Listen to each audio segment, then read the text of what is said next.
Mamma mia, here I go again. My, how can I resist you?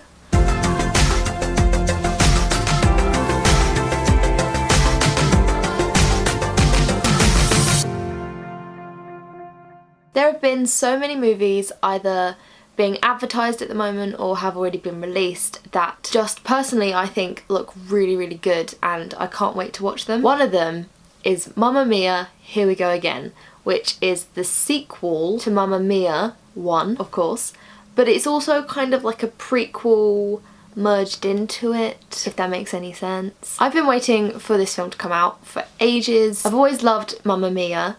The first movie was great. When I went to New York in 2015, when I went with my old school, we actually went and saw Mamma Mia in Broadway, which was really fun, really good. I loved it. And you know, you can't go wrong with ABBA music, you really, really can't. I've been waiting so long for this film to come out and I've been really, really excited about it. I didn't really hear much about the story, to be honest. I didn't really know much about it, but I knew that, spoiler alert, Donna is dead. I knew that. And I didn't really know anything else about it until watching adverts and knowing that it was about how Donna met the three guys. So when I went into the cinema to see the second movie, I was very surprised as to like what the movie actually was, because I didn't know anything about it, so it was almost like I didn't have many expectations going in to see it, which was good. But when I came out of the cinema after watching the second movie, I fell in love with Mamma Mia all over again. Mamma Mia, Here We Go Again is so good. I personally think it is better than the original, which is kind of hard for me to say because I don't tend to say that about sequels very often. It was just so much fun. I think that's what it is. It's just a fun movie, a feel-good movie. You're laughing all the way through it.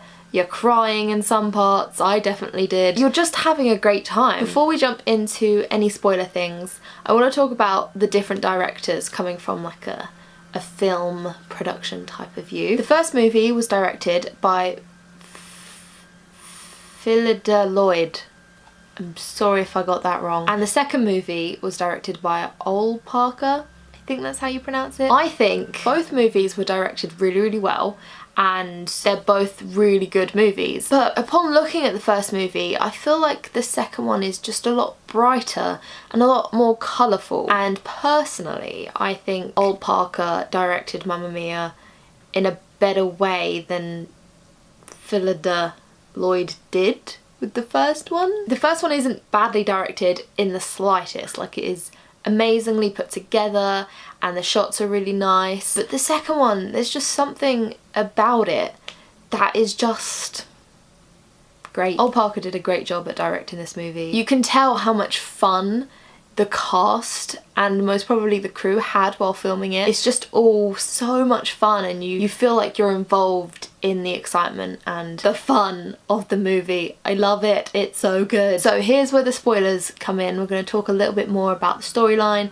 the actors and everything. So if you've not watched the movie, don't watch this bit maybe, unless you want to, unless you want to be not surprised when you watch the movie. I don't know. In the sequel, there are 8 new characters, I'm pretty sure. So the actors that play Sophie, Sky, Harry, Sam, Bill, Donna, Rosie and Tanya are still in the second movie. Donna isn't in it as much. She only really appears nearer to the end of the movie. As I said at the beginning, she's dead. But there are 8 new characters that you see in the new movie. So there is young Donna, who is played by Lily James, young Sam, who is played by Jeremy Irvine, young Harry, who is played by Hugh Skinner, young Bill, who is played by Josh Dillon, young Rosie, who is played by Alexa Davis, and young Tanya, who is played by Jessica Wynn, I think. And then you've also got 2 new characters who, one is called Fernando Cienfuegos, and he's played by Andy Garcia. Then you have Sophie's grandmother, Ruby Sheridan, who is played by the one and only Cher, which I wasn't sure how that was going to work out, but it worked out amazingly. I think they've done a really good job at casting all of the young characters. They've done a really good job at finding people that have some sort of resemblance to the older characters. I'm definitely not disappointed with the new actors, the new characters. I think it all works really, really well together, and I just love it. So obviously in the first movie they had a ton of ABBA songs. Mainly, I think they were songs that most people knew, but I'm trying to remember if I knew the songs before Mamma Mia. I probably didn't, which is really, really bad. But the same thing has happened with Mamma Mia too. They have loads of songs from ABBA that I've never heard of. They have a few of the songs from the first movie, so they perform Dancing Queen again, they do Mamma Mia again, obviously because that's the name of the film. They do I Have a Dream again. They also sing Waterloo again, which in the first movie they sung when the credits came on, but they sing it again in the second one. And it is the funniest scene I think in the whole film. And there's a little snippet of SOS as well, which is really, really cute. And in the background of some of the scenes you can hear some of the old like instrumentals. So there's when it's young Harry and young Donna's scene in the restaurant in Paris, the guy on the piano, who is actually one of the people from ABBA, he is playing Our Last Summer, which is really, really cute, and I love that. But yeah, the new songs are just amazing. They're so upbeat and they're so just fun. They're just fun. I think that's the main word to describe this movie, is fun. Some of my favourite songs that they sing in the film are When I Kissed the Teacher, Angel Eyes, oh my gosh, Angel Eyes, Why Did It Have to Be Me? Is that the name of the song? It's a long name, but that's a great song. I love, is it My Love, My Life? I love that. Fernando, I just love all of the songs really. There isn't one that I don't like. So as I said, one of my favourite scenes was the Waterloo scene. I love any scene with young Bill.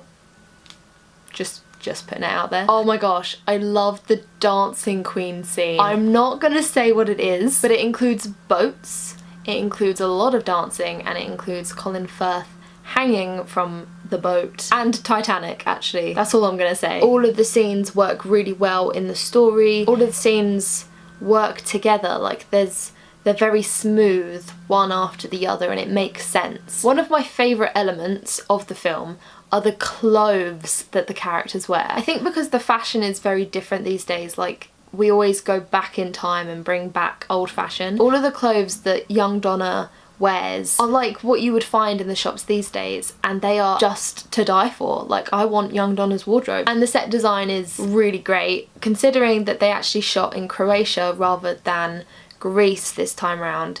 Is amazing because you can't even tell. You can't tell that it's a different place. So in the first film, I think my favourite characters were obviously Donna, Tanya and Rosie. All three of them are my fave, and it's exactly the same in the second movie. I love Rosie and Tanya in the second movie, but Rosie is my spirit animal, and I've only just realised this. Young Rosie at some point in the film says that she eats cake to get over heartbreak, and I'm like, hello, that's me. I eat cake anyway.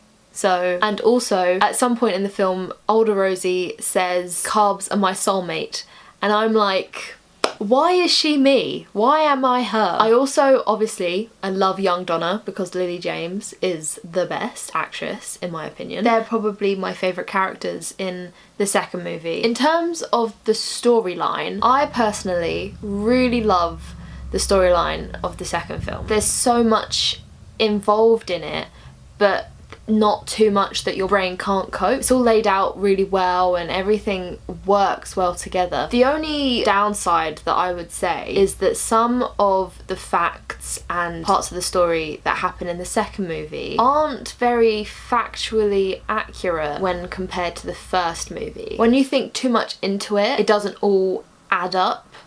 But when you're watching the movies, it just doesn't really matter because it's not in the forefront of your mind. But yeah, I think they're the only kind of downsides to the second film story-wise. My overall opinions on the movie are, it's just great. It's so great that I've actually watched it twice. It's great fun. It makes you happy. But yeah, I just really love the film. I just really love Mamma Mia as a franchise, and ABBA is like, their songs are amazing. I think the one thing that really works with both Mamma Mia 1 and Mamma Mia Here We Go Again is that ABBA were involved. The two guys in ABBA were involved in both movies, and I think that's why the movies are so good. I don't know what I'm saying anymore. It's great. and if you haven't seen it, there's a wasp. If you haven't seen it, go and watch it, and if it's no longer out in the cinemas, because I have no idea when this video is going to come out, then make sure you get it on DVD. Go away, wasp!